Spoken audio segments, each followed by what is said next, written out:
আমি একটি হাদিসের প্রেমে পড়ে গেছি। হাদিসটা হচ্ছে ঠিক এমন যে যখন বান্দা একটি ঘরে কান্না শুরু করে এবং তখন আল্লাহর ফেরেশতারা বলে যে আল্লাহ তোমার এই বান্দাটা কি জন্য কষ্ট পাচ্ছে, এবং ফেরেশতারা আল্লাহর কাছে কান্নাকাটি করে বলে যে তার মনের ব্যথাকে তুমি আল্লাহ কমিয়ে দাও। তখন আল্লাহ তাআলা বলেন যে আমার বান্দা এমন কোনো কিছুর মায়া পড়েছিল বা ভালোবেসেছিল যা আমার চাইতে সে বেশি ওই জিনিসটার প্রতি ভালোবেসে ফেলেছিল।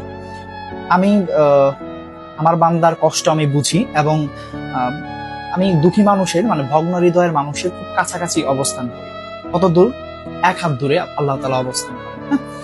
এবং আরেকটা কথা হচ্ছে ফেরেশতারা তখন বলতে থাকে আল্লাহ তুমি চাইলেই কি সেই বান্দার সেই অভাবগুলো তুমি পূরণ করতে পারো না?